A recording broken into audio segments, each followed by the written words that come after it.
Hello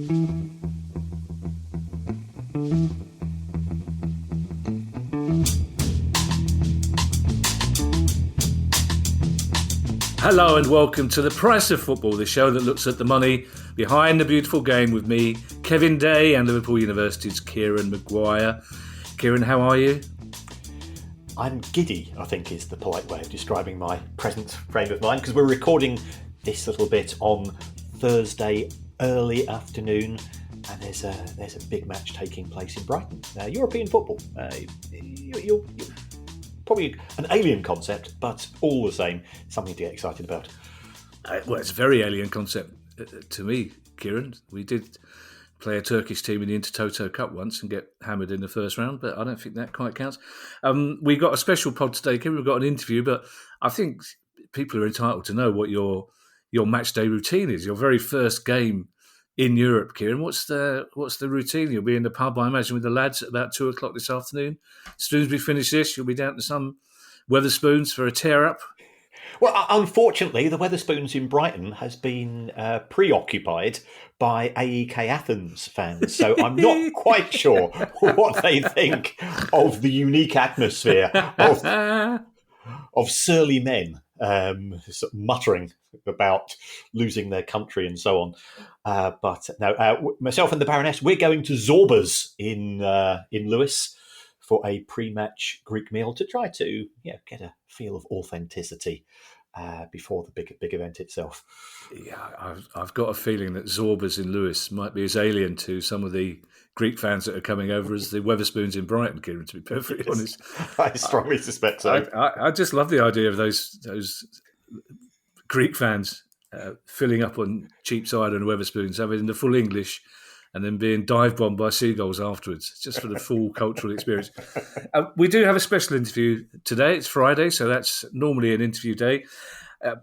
Many of you will recall at the start of the year, we spoke to a director of Llandudno FC about a problem with the pitch that was threatening the very existence of an historic club.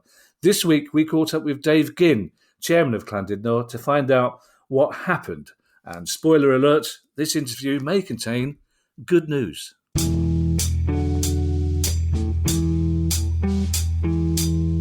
Dave, thank you so much for joining us this morning. Before we get an update, a rare optimistic update for us, can you tell us a little bit about yourself and how you came to be chair of Llandudno FC? Oh, right. I've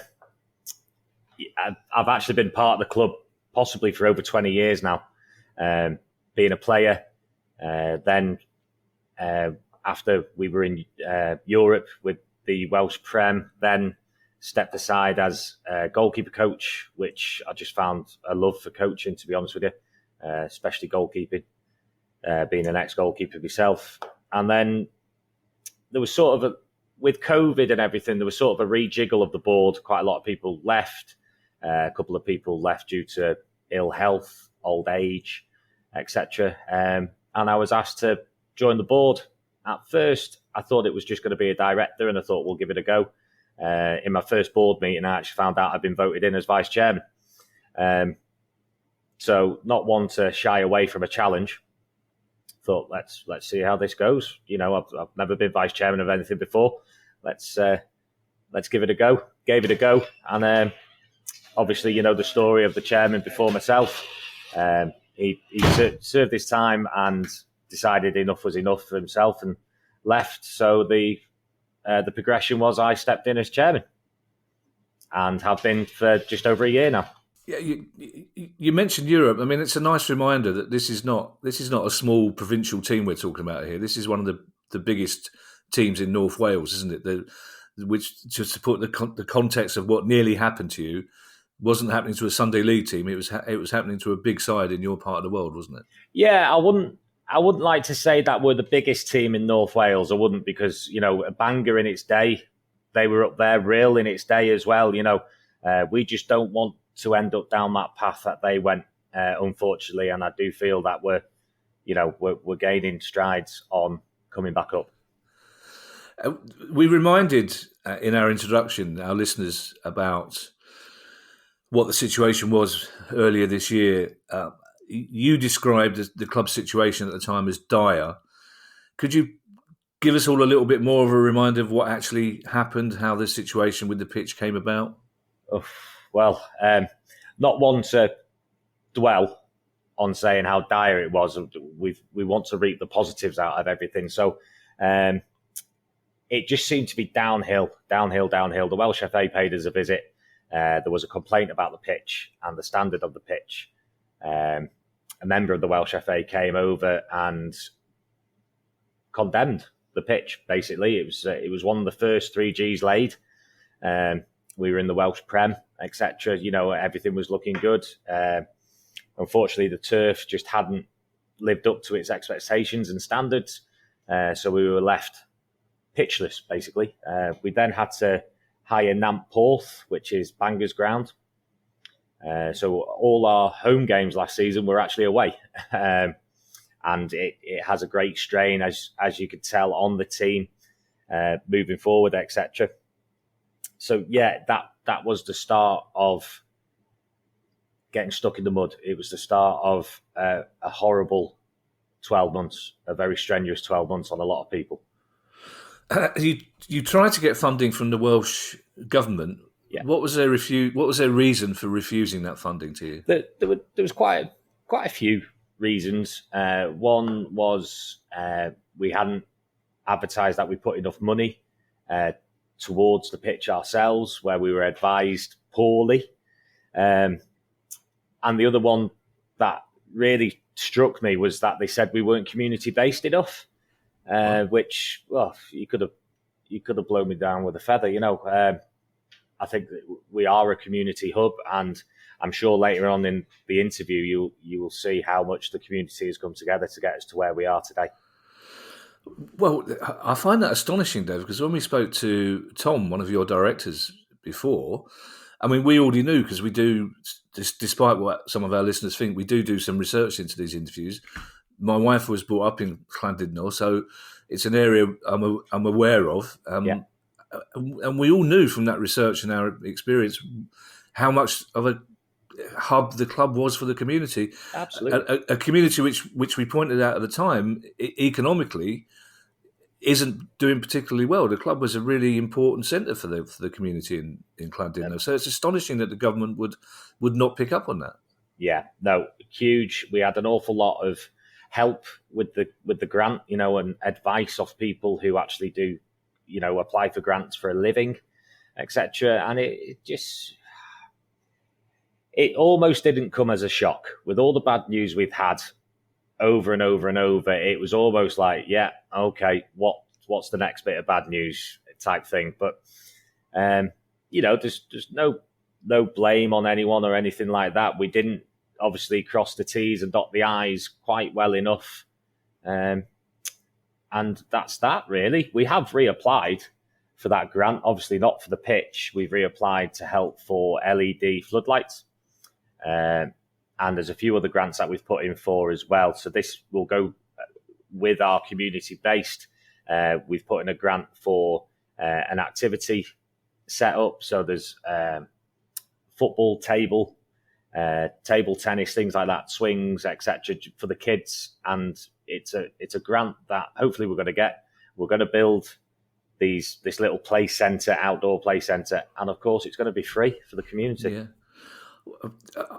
When I became a trustee of the Crystal Palace Foundation, I was amazed to learn, as you said, that there are people whose full-time job was to apply for grants, because it's such a complicated, time-consuming process, and you have to know the road. If you don't know the ins and outs of the grant application process, you're not getting anywhere near any money from any official board. No, and it's certainly not my forte. I will hold my hands up for that one. Yeah. There was some very clever people who helped us out on that one. But like I say, unfortunately, the main one, we didn't pass the grade. But there are smaller ones we're going for, and they're looking, fingers crossed, to be successful. So when the refusal of the Welsh Government to help with the pitch was the last nail in the coffin, so to speak, and that led to some really drastic changes at the club, didn't it? Both in terms of the management structure and the first team. Yeah, as the way I look at being chairman is the way I run my businesses and life, etc. And the key is being truthful. Sometimes the truth hurts, but it is key. So Sean Eardley, Mike Pearson were first team managers of Llandudno at the time. Jordan Hadaway was on the coaching staff, and also we got Sarah Koval on the ladies. So when this news came through, I pulled them all in. We had an emergency meeting, if you want to call it that, and the truth obviously hit a spike. It was the straw that broke the camel's back with Sean. Am I disappointed he left? I'm upset he left, but not disappointed. Sean and I go back years and years and years. So it's football at the end of the day, and I just think it was just too much for him. Maybe disappointment, etc. We did talk in length regards this, but it was just too much, and he resigned by the next morning. And it was almost herd mentality of everyone else just left. Literally overnight, we'd gone from a thriving, challenging squad to two goalkeepers who were in the academy that were left from the academy after the academy had been taken away from us. So yeah, it was a sleepless night, put it that way. We obviously then had to draw the board in, and it was a case of, do we hit the drink or do we sort this out? It really was one of them. So the beers waited a little bit and the scotch, etc. But the decision was made very quickly, but it was the right decision of Jordan to come in as manager. He's a young, budding, for his age, he's very experienced, very knowledgeable in the game. And as everything, we've got to let him do his job. We can't interfere in his job. He doesn't interfere in how I am chairman and the board, etc. We've got to let him do his job, and we trust him. And I do feel that points are going to come our way. With a team that he's built, I think it took him 6 weeks. So if you look at the pre-season every football club has had, we're actually on about game 1, game 2 in the league, whereas really we're on about game 6, etc. So yeah. Well, hopefully that beer and scotch might be replaced with champagne shortly. But tell us the average age of your current squad. I think, don't quote me on this, I think the average age of the squad is about 19 years, 2 months. Right, well, it's gone somewhere up. Around that.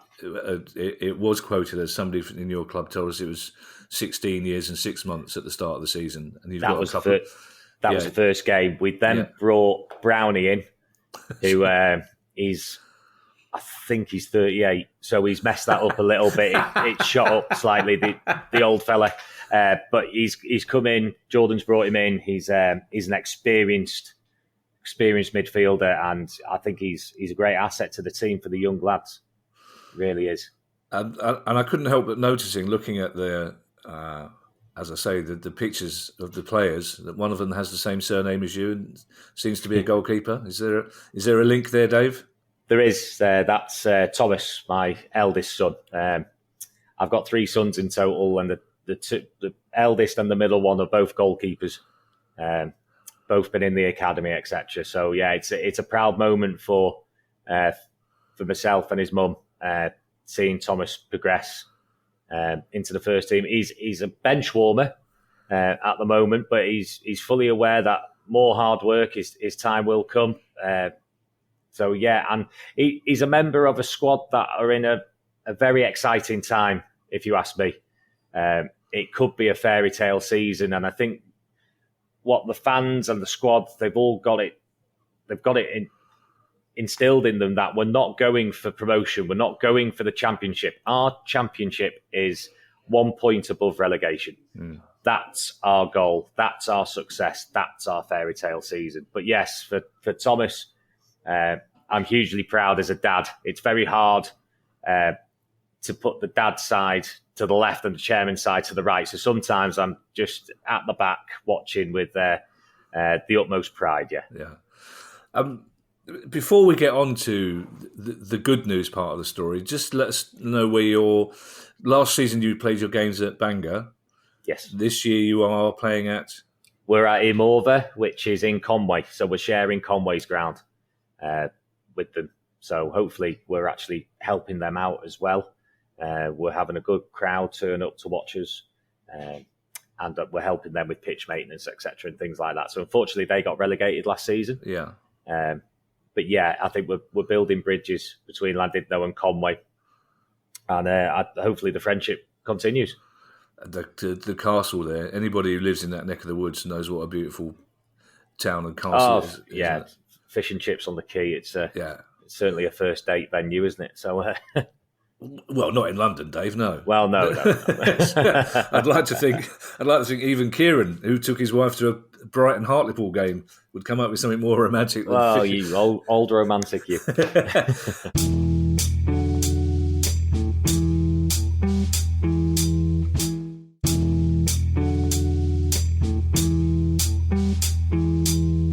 So, how many people are watching you? How many people are travelling up the road to see your home games?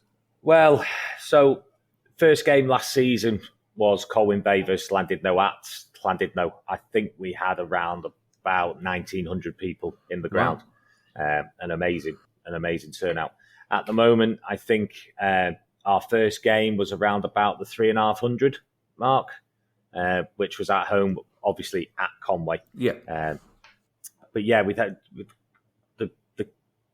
the key of supporters that we've got have been fantastic, and they've started their own committee as well. So there's a supporters committee where they can bring issues to the board, etc., or ideas and what have you. And everyone's just working as a team on and off the field. So yeah, good turnouts. This is a phrase we rarely get to use on this pod, Dave, but I believe you have good news, or at least encouraging news now about the pitch. Well, I'll give you the version of events. So we called a public meeting, basically to say we didn't get the government grant, etc. And to explain it quickly, there was a gentleman in the audience who isn't from around here, but now lives here, etc. And he viewed his point that Bangor was too far for him to get the bus or the train, etc. But he did say, and if I'm wrong, I'll hold my hands up. Stafford Rangers had a new stand built. Yeah. And the company that was building it went pop. And the mistake Stafford Rangers had done, they paid him in full before the job was done. Right. So they were around about X amount of pounds short. So what they did, they appealed to the fans and said about a bond. So if they gave £250 to buy a bond, you would then receive that £250 back on a lottery scheme. So it would be drawn weekly or monthly, and it's a 0% loan basically to the club. Fans got together, they bought the bonds. Stafford Rangers managed to get the rest of the stand built. We're sat there, and there's silence in the room, and it was almost like a eureka moment. And everyone in that room said, right, piece of paper, I'll give you my email address, I'll buy a bond now. So the bond started at £250. Wow. They started well. We got to about £4,000, £5,000, £6,000 maybe on that evening. Wow. And then we were approached by someone who said, I can't actually afford £250. Well, of course, it's a lot of money, isn't it, with the modern day cost of living, etc. So we decided to change it to increments of £50. As I sit here in front of you now, the bond is at £21,200. Wow. And the good news out of that is we ordered the pitch, and the pitch is beginning to be laid this month. Oh, that's fantastic. This month? Yes. That's brilliant news. So my understanding is, so you've paid the deposit, so you haven't paid the full amount up front for the pitch, have you? Is my understanding. No, that is correct. And that's because that's not how you pay for a brand new pitch. So you pay a certain amount to get the ball rolling for, figure of speech. They then start the work, and then you pay in increments as the work goes along. So you actually pay the full amount just before it's finished. But we have the full amount. So we've not paid the deposit. I've seen a few things on social where people are like, oh, you haven't got the full amount. I don't know how they know that. Right, But yes, we have the full amount. It's there in our account. And that is why this company is coming across to start work, because they wouldn't do it if we didn't have the full amount. Oh, well, I'm really pleased to hear you say that, Dave, because as I say, in the research that I did, I wasn't worried because I know the club's in safe hand, but I was wondering how it worked. Yeah. When the pitch was being laid, and at one stage people were saying you didn't have the money to complete it, but that's put the mind of Llandudno fans at rest as well, hasn't it? Yeah, precisely. And again, we're truthful. It's the way that we've run the board. It has to be the truth. We can't make it look nice or anything like that. If it's a lie, we're going to get caught, and it's not. It's the whole truth. They bring a site agent with them, and he advises us how much we pay per every third day or something like that. The actual process is. So, yeah, don't worry. The company will get all their money, and we will get that brand new pitch. That's brilliant. Kieran, can I just bring you in here? Because we've talked quite a lot recently, Dave, about various clubs and bond schemes, QPR, Peterborough, etc. But they tend to be for bigger infrastructure projects. But Kieran, you are quite a fan of the bond scheme when it's pulled off successfully, aren't you? Yes, if you take a look at what we have seen with Norwich, that worked out very well. Same with QPR. It allows fans to engage with the clubs, and this idea seems great. It's not unaffordable. At the same time, I think Dave's absolutely right to acknowledge that let's try to broaden the scope of people that can participate. It gives you that sense of belonging, and fans can come along and say, I helped lay that pitch through my investment. Absolutely. So I think it's a great idea. If you want a signed copy of the book to add to your list of prizes, I'm sure we can, or an unsigned copy, which those are quite rare. Yeah, if you're welcome. If you want something that's really worth money, Dave, go for the unsigned copy. You mentioned the money being repaid, the lottery money being repaid, being repaid through a lottery. So how does that work exactly? So we've guaranteed that it will be a monthly draw. Obviously, once the pitch is relayed, we're hoping everything comes back. Our pan disability, our turn up and plays, etc., camps, and just Joe Bloggs hiring a third of it for a kickabout with his mates. So the more the club gets back on its feet and thriving, we may possibly be able to do 2 draws per week. So when we say like a lottery scheme, so rather than a number, it's a name. So a name's drawn off a computer system at random, and if it's Joe Bloggs comes out, he will receive however much he has put into that bond, whether it be £50 or up to £250. If Joe Bloggs has bought 5 bonds at £250, well, he'll only get 1 back per month. Right. But his name can be drawn. Well, his name will be drawn out 5 times over the period until everything is paid back. Yeah. So our aim is to pay all this back as quickly and efficiently as we can. But we've also got to remember that the club's got to survive as a working business as well. So we can't put pressure on the club. Hence why we've guaranteed 1 per month, and we will do our utmost to do more than that. So however long it takes, everybody who took part in the initial bond scheme will be offered their money back. But also, is there an option for them to say, no, thank you, please keep the money, you still need it?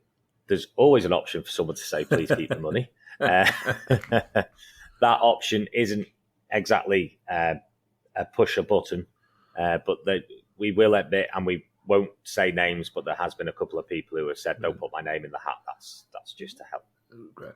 And of course, as you mentioned, the 3G pitch doesn't just mean that you can get all your teams back training on it. It means a handy source of extra income as well, doesn't it? Oh, massively. Our clubhouse, unfortunately, is like a ghost town at the moment because there's no one at the pitch, there's no one turning up, etc. Because we can't play on it. Again, we've lost the academy now, which was a huge blow. I was so pro academy, but fortunately, we've got the grassroots section, and there's a big plan on rebuilding that, etc., to have all the age groups for next season. Brilliant. But teas, coffees, food, beer, live football on the telly, golf, cricket, all that lot. It's things that draw the community back in. Once the pitch is laid, Dave, and the club's up and running again properly, does that ironically mean that you can then apply for more funds and grants in the way that you probably couldn't before. I think so, yeah. Yeah, I'm pretty sure. Obviously, there's a couple of rules towards what grants you can apply for, and I think if you don't tick those boxes, well, then it's just a no, isn't it? But as anyone who is involved in football clubs, whether they're very bottom of the league or very top, grants are there to keep us going.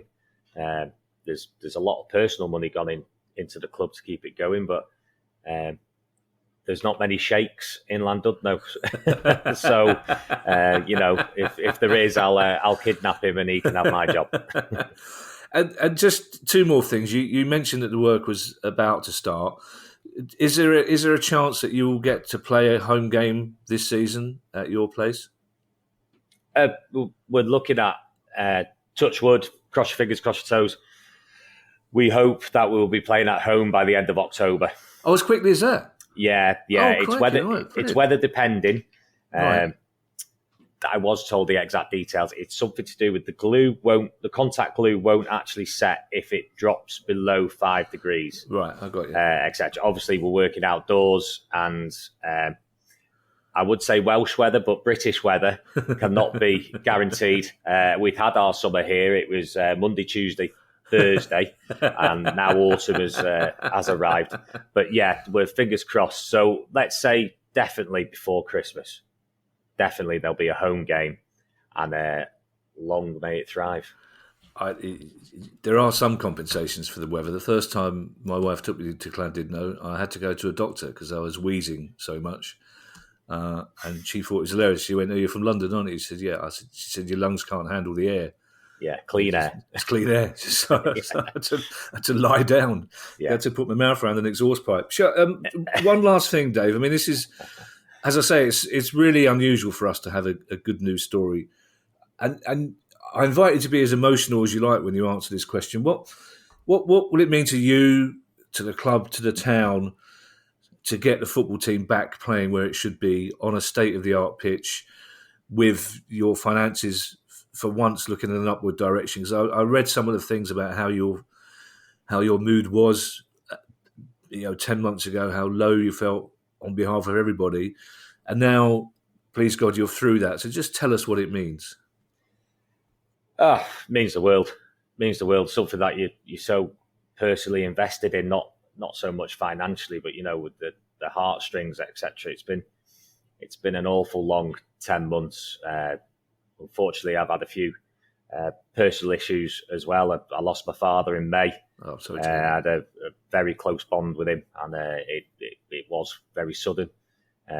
We'd actually lost, including my father, we'd lost 6 people who were involved in the club at a high base since the pitch has been condemned, etc. So it's been hard for everyone. It really has. So I do think, I don't think there'll be celebrations when the pitch is laid and when we're back there. I think the celebrations, I hope, will be success of staying in League Two. And yeah, I'm not gonna lie to you. I think I'll be on my hands and knees and being in tears. Yeah. I think I honestly will. I'm man enough to say that. And then the champagne and the beer will be hit. Dave, it's been a pleasure talking to you. Thank you. We wish you all the best for the future, and hopefully we'll get you on for a quick chat 5 minutes before kick-off for that first game. And we'll send you a bottle. We'll send you a bottle of champagne to celebrate as well.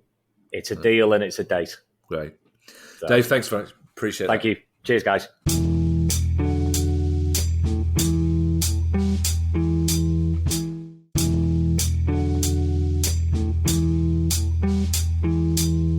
Kieran, first of all, I have to say, I think my pronunciation of Llandudno was better than the chairman's, to be perfectly honest. That's down to hours of coaching from Ali and being wrapped over the knuckles with a ruler every time I didn't pronounce it properly. The town where she grew up, of course. It's a pleasure, Kieran. It's an unusual pleasure to bring good news to people.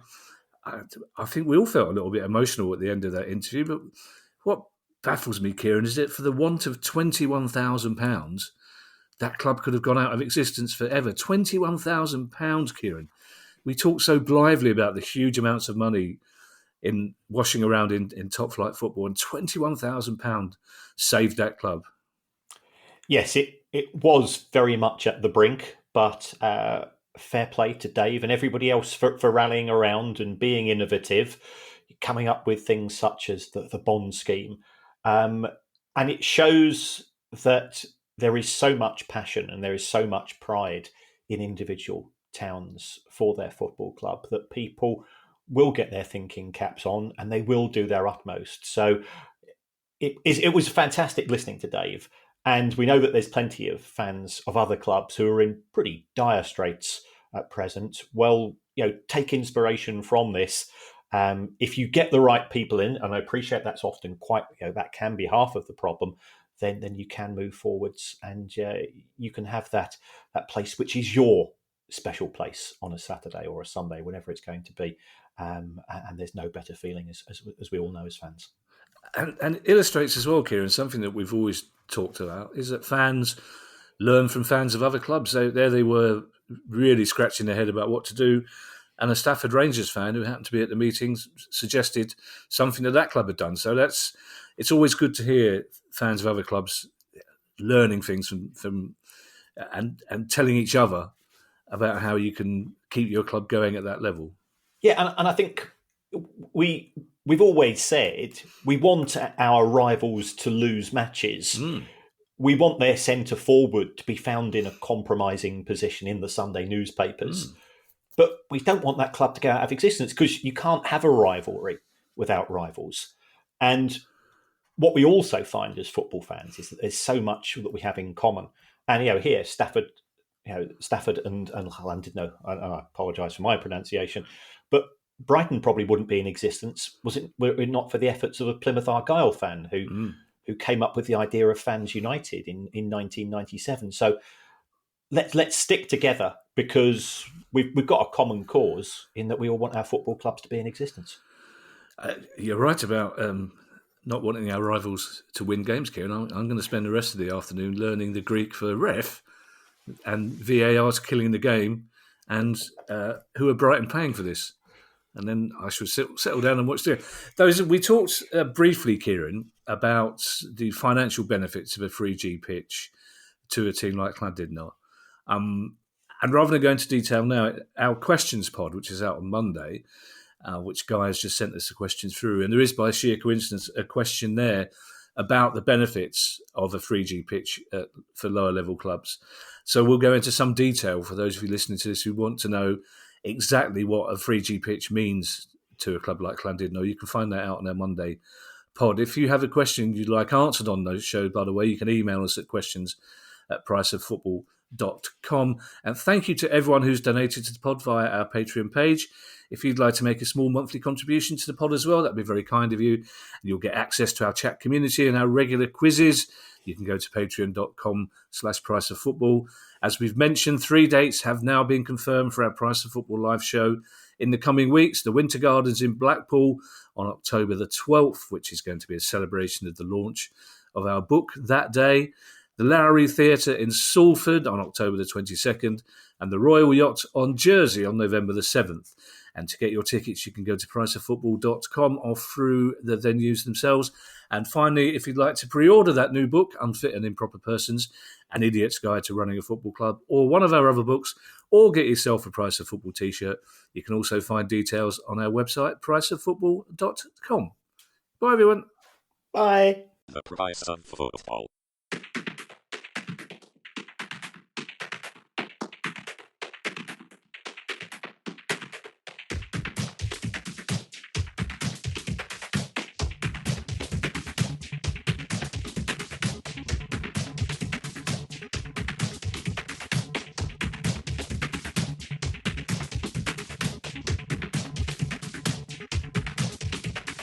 The Price of Football.